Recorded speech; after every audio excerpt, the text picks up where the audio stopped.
ಬಂದವನು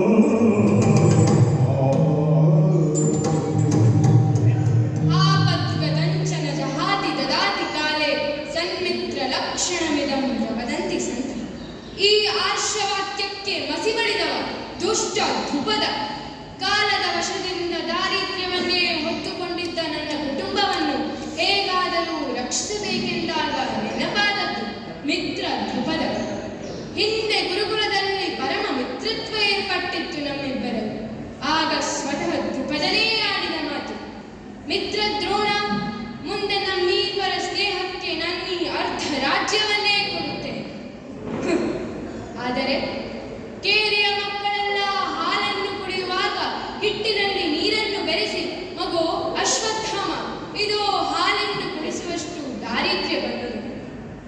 ದ್ರುಪದ ಏನಾದರೂ ಮಾಡು ಎಂದು ಕೇಳಿಕೊಂಡು ಬಾಲ ಭಾಷೆ ಕಾರ್ಯವೆಲ್ಲ ಗಾಡಿಗೋಪುರ ಎಂದೇಳ ದ್ರುಪದ. ಆಗಲೇ ಅವನೆದುರೇ ಶಪಥ ಮಾಡಿ ಬಂದಿದ್ದೇನೆ, ನನ್ನ ಶಿಷ್ಯರಿಂದ ನಿನ್ನನ್ನು ಎಳೆದು ತರಿಸಿ ಮಂಚದ ಕಾಲಿಗೆ ಬಂಧಿಸುವೆ. ಉತ್ತಮ ಶಿಷ್ಯರನ್ನು ಹುಡುಕುತ್ತಾ ಹಸ್ತಿನಾಪುರಕ್ಕೆ ಬಂದು ನೆಲೆ ನಿಂತಿದ್ದೇನೆ. ಪ್ರತಿದಿನವೂ ಪಾಠ ಮಾಡುವ ಮುಂಚೆ ಒಮ್ಮೆ ಈ ಘಟನೆಯನ್ನು ನೆನಪಿಸಿಕೊಳ್ಳುತ್ತೇನೆ.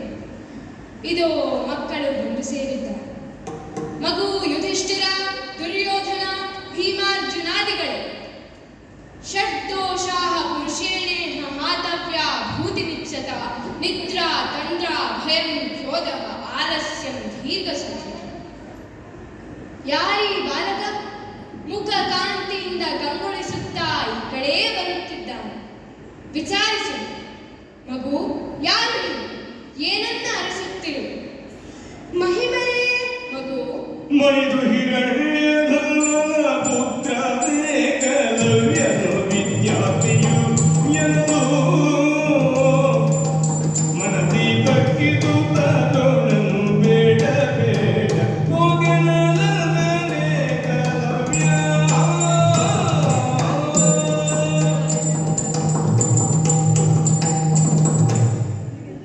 ಮಹಿಮರೇ, ಈ ಹಸ್ತಿನಾಪುರದ ರಾಜಪುತ್ರರಿಗೆ ವಿದ್ಯಾದಾನ ಮಾಡುತ್ತಿರುವ ಮಹಿಮಾವಂತರು ತಾವೆಂಬುದನ್ನು ಕೇಳಿದ್ದೀನಿ. ತಮ್ಮಲ್ಲಿ ವಿದ್ಯಾಭ್ಯಾಸ ಮಾಡಬೇಕೆಂಬುದು ನನ್ನ ಹಂಬಲ. ಸ್ವಾಮಿ, ನಿಮ್ಮಂತಹ ಗುರುಗಳನ್ನೇ ಅರಸುತ್ತಾ ಬಂದವನು ನಾನು. ಹಿರಣ್ಯಧನುವೆಂಬ ಬೇಡನ ಒಡೆಯನ ಮಗ. ಏಕಲವ್ಯನೆಂಬುದು ತಂದೆ ತಾಯೆನಿಸಿದ ನಾಮಧೇಯ. ತಮ್ಮಲ್ಲಿ ವಿದ್ಯಾರ್ಜನೆ ಮಾಡಬೇಕೆಂಬುದು ನನ್ನ ಹಂಬಲ. ದಯವಿಟ್ಟು ನನ್ನನ್ನು ತಮ್ಮ ಶಿಷ್ಯರನ್ನಾಗಿ ಸ್ವೀಕರಿಸಬೇಕು ಗುರುದೇವ, ಸ್ವೀಕರಿಸಬೇಕು. ಮಗು ಏಕಲವ್ಯ, ನಿನ್ನ ಆಶಯವೇನೋ ಒಳ್ಳೆಯದು. ಆದರೆ ವಿದ್ಯೆಯನ್ನು ಪಡೆಯಲು ಅರ್ಹತೆ ಬೇಕು. ನೀನು ಬೇಡರ ಕುಲದಲ್ಲಿ ಹುಟ್ಟಿದವ. ನಿನಗೆ ಧನುರ್ವಿದ್ಯೆಯನ್ನು ಕಲಿಯಲು ಅರ್ಹತೆ ಇಲ್ಲ. ಅಲ್ಲದೆ ನಿನ್ನಂತವರಿಗೆ ವಿದ್ಯಾದಾನ ಮಾಡಲು ನನ್ನಿಂದ ಸಾಧ್ಯವಿಲ್ಲ. ಯಾಕೀ ಭೇದ ಜಗತ್ತು? ಮರುದಗ್ನಿ ಜಲ ಭೂಮಿ ಬಿಸಿಲು ಹುಟ್ಟಳಿವು ಸಿರಿವಾಣಿಯಲ್ಲಿ ಭೇದಗಳಲ್ಲಿ ಬಹವೋ ಹರಿಯ ಪಂಕಜತೆ ಪೂಜಿಸುವಂತೆ ಕೈಯಲ್ಲಿ ಶರಜಾವ ಕೊಟ್ಟು ಗುರಿಯ ಬೇಡಿರಿ ಪ್ರಮದಿ.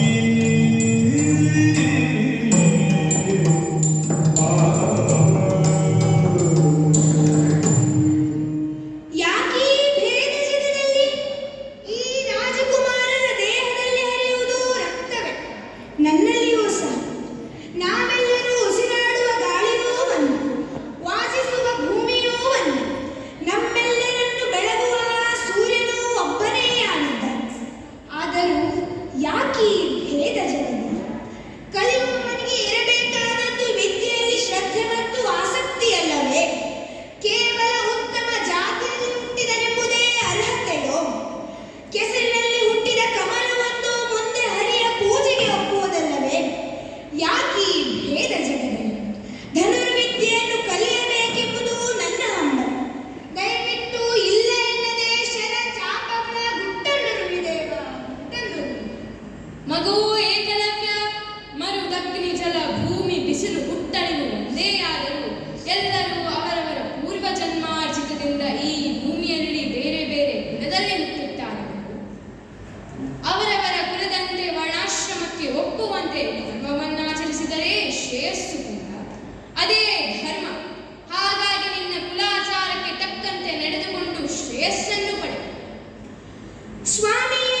ಜನ್ಮದಾತರಿಗೆ ಹೇಳಿ ಬಂದಿದ್ದೇನೆ.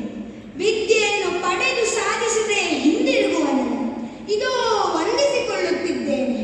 ಎಲವೋ ಕಿರಾತ,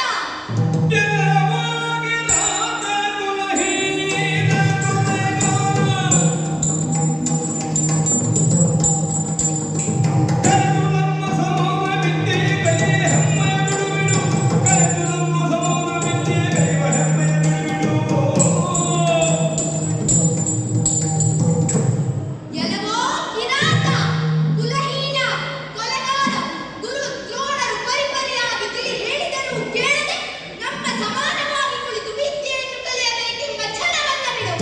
ಗುರುವಿನ ಆಜ್ಞೆಯನ್ನು ಶಿರಸಾವಹಿಸಿಕೊಂಡು ಹೊರಡು ಇಲ್ಲಿಂದ. ಹೊರಡುತ್ತೇನೆ. ಗುರುವಿನ ಆಜ್ಞೆಯನ್ನು ಶಿರಸಾವಹಿಸಿಕೊಂಡು ಹೊರಡುತ್ತೇನೆ. ಮಣ್ಣಿನ ಮುದ್ದೆಯಂತಿರುವ ಈ ಮನಸ್ಸನ್ನೇ ಮೂರ್ತಿಯಾಗಿಸುವ ಗುರುವನ್ನ ಮನದಲ್ಲಿಯೇ ಸ್ಥಾಪಿಸಿಕೊಂಡು ಹೊರಡುತ್ತೇನೆ.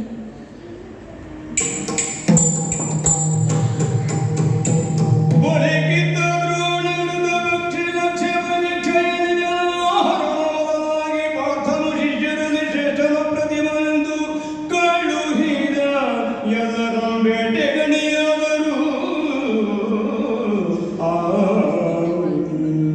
ರಾಜಕುಮಾರರೇ, ಗುರುಗಳೇ, ನಿಮಗೊಂದು ಪರೀಕ್ಷೆಯನ್ನು ಏರ್ಪಡಿಸಿದ್ದೇನೆ. ಇದೋ ಮುಂದೆ ಕಾಣುವ ಮರದ ಮೇಲೊಂದು ಪಕ್ಷಿ ಇದೆ. ಆ ಪಕ್ಷಿಯ ಕಣ್ಣಿಗೆ ಗುರಿಯಿಟ್ಟು ಬಾಣವನ್ನು ಬಿಡಬೇಕು. ಲಕ್ಷ್ಯ ಭೇದಿಸುವಲ್ಲಿ ಏಕಾಗ್ರತೆಯ ಅವಶ್ಯಕತೆ ಇದೆ. ಹಾಗಾಗಿ ನೀವೆಲ್ಲರೂ ನಿಮ್ಮ ಬಿಲ್ಲು ಬಾಣಗಳನ್ನು ಹಿಡಿದು ಸಿದ್ಧರಾಗಿ. ಯುಧಿಷ್ಠಿರ, ಗುರುಗಳೇ, ಬಾಣವನ್ನು ಹೂಡಿ ಗುರಿಯಿಟ್ಟೆಯ? ಹೌದು ಗುರುದೇವ. ನೀನಲ್ಲಿ ಏನನ್ನು ನೋಡುತ್ತಿದ್ದೀಯೆ? ಎಲ್ಲವನ್ನ ನೋಡುತ್ತಿದ್ದೇನೆ ಗುರುಗಳೇ.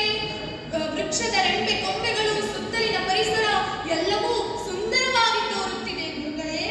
ದುರ್ಯೋಧನ, ಗುರುಗಳೇ, ನೀನೇನನ್ನು ನೋಡುತ್ತಿದ್ದೀಯೆ? ನಾನು ಮರದ ರೆಂಬೆ ಕೊಂಬೆ ಹಾಗೂ ಅದರ ಮೇಲೆ ಕುಳಿತ ಪಕ್ಷಿಯನ್ನು ನೋಡುತ್ತಿದ್ದೇನೆ ಗುರುವರ್ಯ. ಭೀಮಸೇನ, ಗುರುಗಳೇ, ನೀನೇನನ್ನು ನೋಡುತ್ತಿದ್ದೀಯೆ? ಗುರುಗಳೇ, ಆ ವೃಕ್ಷದಲ್ಲಿ ನೇತಾಡುತ್ತಿರುವ ಹಣ್ಣುಗಳು ಬಹಳ ರುಚಿಕರವಾಗಿದೆಯಲ್ಲವೇ? ಎಲ್ಲಾ ಹಣ್ಣುಗಳನ್ನು ನಾನೊಬ್ಬನೇ ತಿಂದು ಬಿಡಬೇಕೆನಿಸುತ್ತಿದೆ. ಆ ಇಡೀ ಮರವನ್ನೇ ಅನುಗಿಸಲೇ ಆಚಾರ್ಯರೇ. ಪಕ್ಷಿಯೂ ಬೀಳುತ್ತದೆ, ಜೊತೆಗೆ ಹಣ್ಣುಗಳೂ ಬೀಳುತ್ತವೆ. ಅರ್ಜುನ, ಗುರುಗಳೇ, ನೀನೇನನ್ನು ನೋಡುತ್ತಿದ್ದೀಯೆ? ಕಣ್ಣು ಮಾತ್ರ ಕಾಣುತ್ತಿದೆ ಗುರುಗಳೇ. ಬಿಡು ಬಾಣವನ್ನು, ಭೇದಿಸು ಲಕ್ಷ್ಯವನ್ನು. ಮಕ್ಕಳೇ, ಇಂದು ಮಾಡಿದ ಲಕ್ಷ್ಯ ಭೇದ ಜಲಾಹರಣಾದಿ ಪರೀಕ್ಷೆಯಲ್ಲಿ ಪಾರ್ಥನು ಒದಡಿಗನಾದ. ಪಾರ್ಥ, ನಿನ್ನ ಏಕಾಗ್ರತೆಗೆ ಮೆಚ್ಚಿದೆ. ನಿನ್ನನ್ನು ಜಗತ್ತಿನ ಅಪ್ರತಿಮ ಬೆಲ್ಲುಗಾರನಾಗಿ ಮಾಡುತ್ತೇನೆ. ಧನ್ಯೋಸ್ಮಿ ಗುರುದೇವ, ಧನ್ಯೋಸ್ಮಿ.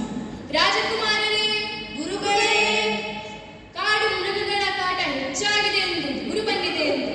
ಹಾಗಾಗಿ ನೀವೆಲ್ಲರೂ ಬೇಟೆಗೆ ಹೋಗಿ ಕಾಡು ಮೃಗಗಳನ್ನು ಸಂಹರಿಸಿ ಬನ್ನಿ. ಹಾಗೇ ಆಗಲಿ ಗುರುದೇವ. ಮಣ್ಣಮೂರ್ತಿ ಪೂಜಿಸುತ್ತ ಚಿನ್ನ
ಹೌದು. ಈ ವಿಷಯವನ್ನು ಗುರುಗಳಿಗೆ ಅರುಹಬೇಕು. ಈ ಕ್ಷಣಕ್ಕೆ ನಾನು ತೆರಳುತ್ತಿದ್ದೇನೆ.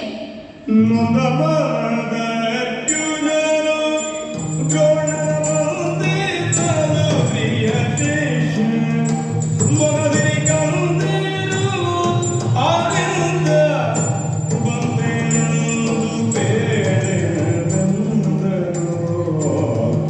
ದುಗುಡದಿಂದ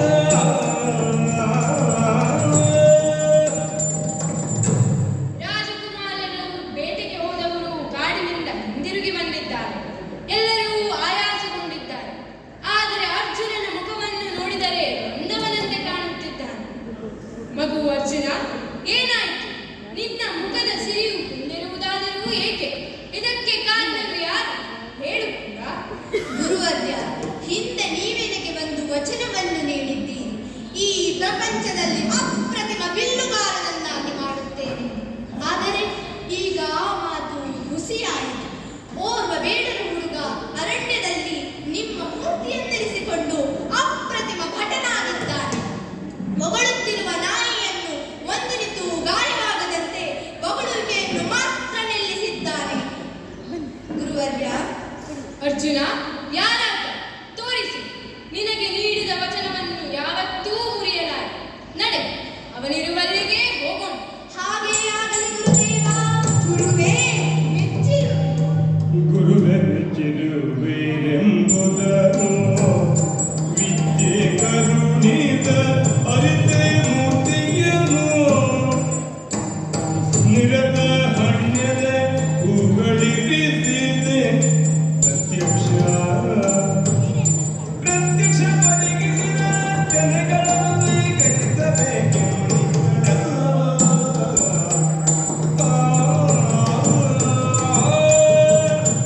ಗುರುವೇ ಮೆಚ್ಚಿರು. ಈ ಅರಣ್ಯ ಪ್ರದೇಶದಲ್ಲಿ ನಿಮಗಾಗಿ ಉಚಿತವಾದ ಆಸನವನ್ನಿಟ್ಟಿದ್ದೇನೆ. ಕುಳಿತುಕೊಂಡು. ನಿಮ್ಮ ಈ ಆಗಮನವು ಅತ್ಯಂತ ಸಂತೋಷವನ್ನುಂಟು ಮಾಡಿದೆ. ನಿಮ್ಮ ಪಾದಗಳಿಗೆ ನಮಿಸುತ್ತೇನೆ. ಇದೋ ಉದ್ಧರಿಸಬೇಕು. ಇಷ್ಟು ದಿವಸಗಳವರೆಗೆ ನಿಮ್ಮ ಮಣ್ಣಿನ ಮೂರ್ತಿಯಲ್ಲಿ ಭಾವವನ್ನು ಕಾಣುತ್ತಾ ಹೂವು ಹಣ್ಣುಗಳಿಂದ ಅರ್ಚಿಸುತ್ತಾ ಬಂದೆ. ಆದರೆ ಇಂದು ನನ್ನ ಈ ಭಾವವು ಮೈದೆಳೆದು ನಿಂತ. ನನ್ನ ಸೇವೆಯನ್ನು ಸ್ವೀಕರಿಸಬೇಕು ಗುರುದೇವ, ಸ್ವೀಕರಿಸಬೇಕು. ಹರ್ಷವಾಯಿತು. ಹರ್ಷವಾಯಿತು ನಿನ್ನ ನೋಡಿ ಶಿಕ್ಷಕರಿಗೆ ಪರರಿಲ್ಲ ಜಗದೆ ಶಿಷ್ಯರು ಕರೆಯುವುದೆಂಬ ಬರಿಯು ಮುಂದಾಯ್ತು ದಕ್ಷಿಣ ಕುಟುಂಬೀಯದಿಗ ಪದವೆಯುಂಟು. ಮಗು ಏಕಲವ್ಯ, ಸಂತೋಷವಾಯಿತು. ನಿನ್ನ ಬಿಲ್ವಿದ್ಯೆಯ ಬರಿಯನ್ನು ಕೇಳಿ ಹರುಷವಾಯಿತು. ಕಲಿಯುವ ಶ್ರದ್ಧೆ ಆಸಕ್ತಿಗಳಿದ್ದರೆ ಕಷ್ಟವಾದದನ್ನು ಸಾಧಿಸಬಹುದೆಂದು ತೋರಿಸಿಕೊಡು. ಆದರೆ ಮಗು, ಇದರಲ್ಲಿ ಒಂದು ಕೊರತೆ ಕಾಣುತ್ತಿದೆ. ಇಷ್ಟು ವಿದ್ಯೆ ಕಲಿತ ಮೇಲೆ ಗುರುವಿಗೆ ಯೋಗ್ಯ ದಕ್ಷಿಣೆ ಕೊಡಬೇಕಲ್ಲವೇ? ಧನ್ಯನಾದೆ ಗುರುದೇವ, ಧನ್ಯನಾದೆ ಗುರುದೇವ. ಈಗಲಾದರೂ ನೀವು ನನ್ನನ್ನು ಶಿಷ್ಯನೆಂದು ಸ್ವೀಕರಿಸಿದರಲ್ಲ, ಧನ್ಯನಾದೆ. ಗುರುವಿನ ಪ್ರಸನ್ನತೆಗಿಂತ ಈ ಲೋಕದಲ್ಲಿ ಮತ್ತಿನ್ನೇನೂ ಇಲ್ಲ. ಇಹ ಮತ್ತು ಪರದ ಸಾಧನಗಳಿಗೆ ಮಾರ್ಗ ತೋರಿಸುವವನೇನು? ಅಂತಹ ನೀವು ಕೇಳಿದಾಗ ಗುರುದಕ್ಷಿಣೆಯನ್ನು ನೀಡುವುದಿಲ್ಲ ಎನ್ನುವನೇ ಏಕಲವ್ಯ. ಏನು ಬೇಕು ಕೇಳಿ ಗುರುಗಳೇ. ನನ್ನಲ್ಲಿರುವ ಯಾವುದೇ ವಸ್ತುವನ್ನು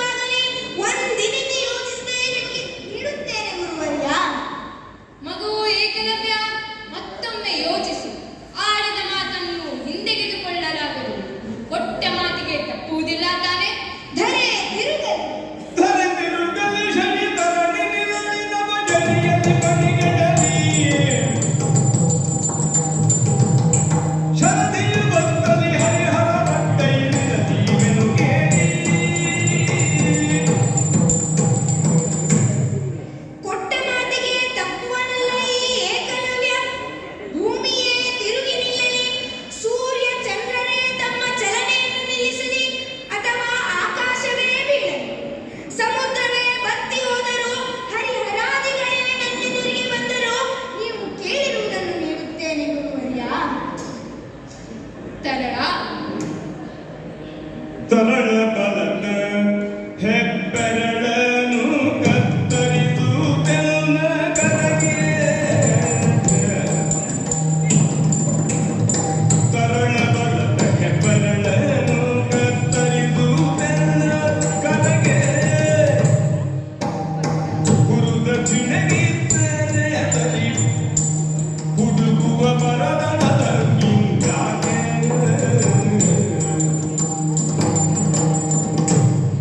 ಮಗು ಏಕಲವ್ಯ ಗುರುದಕ್ಷಿಣೆಯನ್ನು ಕೊಡಬೇಕೆಂಬ ಉತ್ಕಟ ಇಚ್ಛೆಯುಂಟು. ತರಳ ನನಗೆ ಪರರ ಸಂಪತ್ತಿನ ಹಂಗಿಲ್ಲ, ಆದರೆ ನಿನ್ನಿಂದ ಗುರುದಕ್ಷಿಣೆಯನ್ನು ಪಡೆಯಬೇಕೆಂಬ ಅನಿವಾರ್ಯತೆ ಬಂದದೆ. ಹಾಗಾಗಿ ನಿನ್ನ ಬಲಗೈಯ ಹೆಬ್ಬೆರಳನ್ನು ಕತ್ತರಿಸಿ ನನಗೆ ದಕ್ಷಿಣೆಯಾಗಿ ನೀಡು. ಖಂಡಿತವಾಗಿ ನೀಡುವೆ ಗುರುಗಳೇ.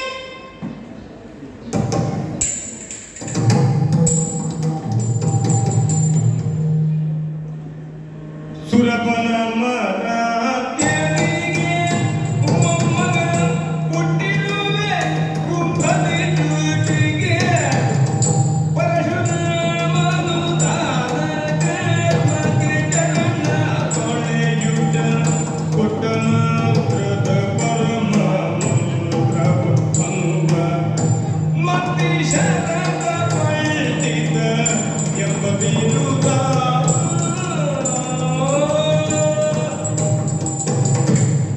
ಖಂಡಿತವಾಗಿ ನೀಡುವೆ ಗುರುಗಳೇ. ಭರದ್ವಾಜರಂತಹ ಮುನಿಪೋತ್ತಮಗೆ ಜನಿಸಿದಂತಹ ನೀವು ಕುಂಭದಲ್ಲಿ ಜನಿಸಿ ಪರಶುರಾಮರಿಂದ ಶಸ್ತ್ರಾಸ್ತ್ರಗಳನ್ನು ದಾನವಾಗಿ ಪಡೆದಂತವರು ತಾವು. ಶರಪಂಡಿತರೆಂಬ ಬಿರುದನ್ನು ಪಡೆದಂತವರು ತಾವಾಗಿದ್ದೀರಿ. ಅಂತಹ ನೀವು ಕೇಳಿದರೆ ಕೇವಲ ಈ ಹೆಬ್ಬೆರಳನ್ನೇಕೆ, ಇಡೀ ದೇಹವನ್ನೇ ನಿಮ್ಮ ಪಾದಗಳಿಗೆ ಅರ್ಪಿಸುತ್ತೇನೆ ಗುರುವರ್ಯ. ಹಿಂದೆ ಕೊಟ್ಟ ಮಾತನ್ನು ಉಳಿಸಿಕೊಳ್ಳುವುದಕ್ಕಾಗಿ ಶಿವಿ ಚಕ್ರವರ್ತಿಯು ತನ್ನ ತೊಡೆಯ ಮಾಂಸವನ್ನು ಕೊಟ್ಟ ಉದಾಹರಣೆ ಇದು. ವೃತ್ರಾಸುರನನ್ನು ಸಂಹರಿಸಲು ದದೀಚಿ ಮಹರ್ಷಿಗಳು ತಮ್ಮ ಬೆನ್ನೆಲುಬನ್ನೇ ದಾನವಾಗಿ ನೀಡಿದ್ದಾರೆ. ಅಂತಹ ಶ್ರೇಷ್ಠರ ಸಾಲಿಗೆ ನಾನು ಸೇರದಿದ್ದರೂ ಕೊಟ್ಟ ಮಾತನ್ನು ಉಳಿಸಿಕೊಳ್ಳುವುದಕ್ಕಾಗಿ ಇದೋ ಈ ಹರಿತವಾದ ಶರದಿಂದ ನನ್ನ ಹೆಬ್ಬೆರಳನ್ನು ಕತ್ತರಿಸುತ್ತಿದ್ದೇನೆ. ಸಾಕು ಏಕಲವ್ಯ, ಸಾಕು. ಸಾಕು ಕೊಯ್ಯದಿರು ಕೈ ಬೆರಳ ಸಾಧಕರ ಏಕ ಪರೀಕ್ಷೆ ಕೈ ಕುದು ನಿತ್ಯವರ ಲೋಕಾಂತ ಕೀರ್ತಿ ತುಂಬುವುದು ಕೈಲಾಸ ಏತನೇ ಬೇದಿದೆ ಕಂಡೆದಾತ ಸಾಕು ಏಕಲವ್ಯ, ಸಾಕು. ಹೆಬ್ಬೆರಳನ್ನು ಕತ್ತರಿಸದಿರು. ನಿನ್ನ ಪರೀಕ್ಷೆ ಮಾಡುವುದು ಯೋಗ್ಯವಲ್ಲ. ಮುಂದೆ ಬಾಳಿ ಬದುಕಬೇಕಾದವನು ನೀನು. ನನ್ನ ಮಾತನ್ನು ನೆರವೇರಿಸಬೇಕೆಂಬ ಗೌರವ, ಗುರುದಕ್ಷಿಣೆಯನ್ನು ನೀಡಬೇಕೆಂಬ ಭಾವನೆ ನಿನ್ನಲ್ಲಿದೆಯಲ್ಲ, ಮೆಚ್ಚಿದೆ ನಿನ್ನ ಗುರುಭಕ್ತಿಗೆ. ಸ್ವಂತ ಬುದ್ಧಿಬಲದಿಂದ ವ್ಯಾಸಂಗ ಮಾಡಿದ ನೀನು ನಿಜಕ್ಕೂ ಅಪ್ರತಿಮನೇ ಸರಿ. ಮುಂದೆ ನಿನಗೆ ಗೆಲುವಾಗಲಿ. ಆತರ ಬರಬೇಡ, ಯೋಚಿಸು. ಗುರುಗಳೇ, ಇದರಲ್ಲಿ ವಾದ ವಿವಾದವೂ ಬೇಡ. ನಿಮ್ಮೊಂದಿಗೆ ವಾದಿಸಲು ಇಷ್ಟು ದಿವಸಗಳವರೆಗೆ ನಿಮ್ಮ ಮೂರ್ತಿಯಲ್ಲಿ ಭಾವವನ್ನು ಕಾಣುತ್ತಾ ವಿದ್ಯೆಯನ್ನು ಕಲಿತು ನೈವೇದ್ಯವನ್ನು ನೀಡದೆ ಧರ್ಮ ಕರ್ಮವನ್ನರಿಯದೆ ಮೂರ್ಖನಂತೆ ವರ್ತಿಸಿದರು. ಆದರೆ ಇಂದು ನೀವು ನನ್ನ ಎದುರಿಗೆ ಬಂದಿದ್ದೀರಿ. ಇದು ಈ ಶರದಿಂದ ನನ್ನ ಹೆಬ್ಬೆರಳನ್ನು ಕತ್ತರಿಸಿ ನಿಮಗೆ ದಕ್ಷಿಣೆಯಾಗಿ ನೀಡುತ್ತೇನೆ ಗುರುವರ್ಯ. ಇದು ಸ್ವೀಕರಿಸಬೇಕು.